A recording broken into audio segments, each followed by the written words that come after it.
Cámara de Diputadas y Diputados de Chile conmemoró los 80 años de los bombardeos atómicos que arrasaron las ciudades japonesas de Hiroshima y Nagasaki, ocurridos el 6 y 9 de agosto de 1945 respectivamente. Como gesto de respeto y memoria, la corporación guardó un minuto de silencio en homenaje a las más de 200.000 víctimas que dejaron los ataques.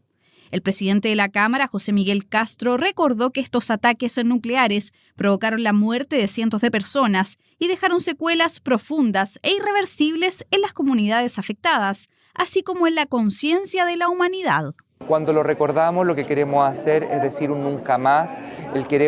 Y sobre todo en este mundo globalizado, queremos que este tipo de cosas las conozca todo el mundo, todos los chilenos. No estamos tan lejos, es simplemente un océano que nos divide. Yo creo que es importante que se hagan este tipo de gestos, este tipo de actos en la Cámara de Diputados, porque lo que reafirma es nuestro compromiso con la paz. Desde las tribunas de honor de la sala de sesiones, la embajadora de Japón en Chile acompañó el minuto solemne y reafirmó los lazos de amistad entre ambas naciones y valoró el compromiso con la memoria, la paz y el respeto a los derechos humanos. 広島に原爆が落とされて80年が経ちました。これは人類史の中で唯一原爆が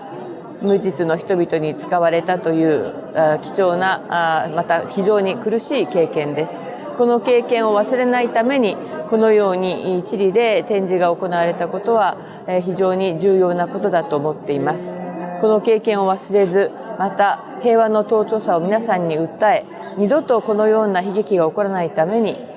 日本の戦略的パートナーであるチリと協力をしていきたいと思っています。En el marco de esta conmemoración también se inauguró una exposición de fotografías facilitadas por la Embajada de Japón, que retrata las devastadoras consecuencias de los bombardeos atómicos y rinde homenaje a las víctimas, invitando a la reflexión y a la memoria colectiva. Cabe recordar que los bombardeos sobre las ciudades japonesas de Hiroshima y Nagasaki marcaron un punto de inflexión en la historia de la humanidad, al ser la única vez que se usaron armas nucleares para resolver un conflicto armado.